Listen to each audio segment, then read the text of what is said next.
আজকে ঘুরতে গিয়ে এমনটা হবে সেটা ভাষাই করিনি। তো হ্যালো এভরিওয়ান, চলে এলাম আবার একটা ফ্রেশ ব্লগ নিয়ে। আশা করছি এটা দেখতে তোমাদের খুব ভালো লাগবে। কদিন পরেই কিন্তু আমাদের মাঠে বইমেলা, তার জন্য কিন্তু প্যান্ডেল অনেকটাই এগিয়ে গেছে। আর এটা কিন্তু কিছুদিন আগের ভিডিও, আর এখন কিন্তু আরও অনেকটা হয়েছে। বাড়ি এসেই দেখছি বাবা মাছ এনেছে, আর প্রত্যেকটা মাছের মধ্যে দেখতে পাচ্ছ অজস্র ডিম। আর আমার কিন্তু এটা কিন্তু পার্শে মাছ ছিল, আর মাছের মধ্যে এই ডিম দারুণ লাগে খেতে। আর তাছাড়া আনা হয়েছে আজকে চিকেন অল্প করে। এখানে কিন্তু চিকেনে মেটে আর এই যে গিলেটা, এটা দারুণ লাগে। আমরা কিন্তু আমাদের বাড়িতে সবাই কিন্তু এটা খুব ভালোবাসে। তোমরাও কি এটা খেতে ভালোবাসো?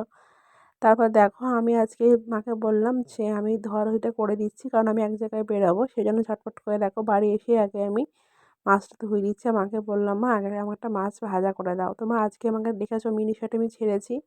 আর আমার এই লোভটা না আমি আর ছাড়তে পারলাম না। যার জন্য আমি এই মাছ ভাজাটা নিয়ে এসেছি। মাছ ভাজাতে গরম গরম ভাত, ভীষণ পরিতৃপ্তি করে খেয়েছি। তারপরে বেরিয়ে গেছিলাম। বেরিয়ে যাওয়ার সময় দেখো, এই গাছগুলোর নামটা কি তোমরা কেউ জানলে কমেন্ট করো তো। আমি কিন্তু গাছটার নাম ঠিক জানি না। আর যে পথ দিয়ে যাচ্ছিলাম দেখো, আর শীতকাল, হালকা হালকা মিঠে রোদ্দুর, আর চারিদিকে পরিবেশটা দেখো কত সুন্দর, তাই না? দারুণ লাগছিল, দারুণ লাগছিল, ফাঁকা জায়গা। আর মাঝখান দিয়ে আমি যাচ্ছি, আর এদিকে দেখো, এদিকে কিন্তু সম্পূর্ণ তোমার মাছের যে ভেড়ি বলে, সেই মাছের ভেড়ি কিন্তু এখানে মানে মাছ চাষ করা হয়। আর বাঁ সাইডে কিন্তু এটা নদী। হ্যাঁ, এই বাঁ সাইডে কিন্তু এটা নদী। আমি জায়গাটার নাম ঠিক জানি না, এটা হাসনাবাদের নদীর ওপারেই, কিন্তু জায়গাটার নামটা আমি ঠিক বলতে পারবো না। বাট আমি এই রাস্তাটা শর্টকাট হবে বলে এই রাস্তাটা দিয়ে আমি যাচ্ছিলাম, কারণ মেন রাস্তা দিয়ে অনেকটা ভিড় ছিল। তার জন্য আমি এই রাস্তা দিয়ে যাচ্ছিলাম। আর দেখো রাস্তাটা কত সুন্দর, দারুণ কিন্তু রাস্তাটা। হুম, আর আমি হঠাৎ করে দেখলাম যে একটা লঞ্চের আওয়াজ হচ্ছে। হ্যাঁ, তা আমি বললাম যে আগে দাঁড়াও আমি দেখি লঞ্চটা কোথায়। আর আমি যেন নেমে যাচ্ছিলাম, ভয় লাগছিল যদি শিয়াল টিয়াল বা কোনো কুকুর টুকুর থাকে। তারপর দেখো এখান থেকে একটু ঢালু টাইপের ছিল, আর চারিদিকে কিন্তু কাটা। আর এই কাটায় কিন্তু আমার মানে কতবার জামা বেঁধে গেছিলো ঠিক নেই। আর ওই দিকে দেখো, আমি কিন্তু ঠিকই শুনেছি যে আওয়াজটা।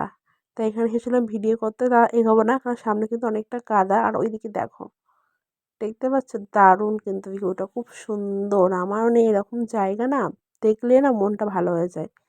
তাই ভাবলাম যে আগে এখানে দাঁড়িয়ে একটু ভিডিও করে নিই। আর চারিদিকটা দেখো, এখানে কিন্তু প্রচুর নিম পাতা গাছ, প্রচুর নিম পাতা গাছ। তো যাই হোক, এখানেও কিছু শ্যুট করছিলাম। তো করার পরে তারপরে আমি তোমরা আশা করি বুঝতে পারছো আমি কী ভিডিও শ্যুট করছি। তারপরে শ্যুট টুটগুলো করা কমপ্লিট হয়ে যাওয়ার পরে তারপরে কিন্তু আমি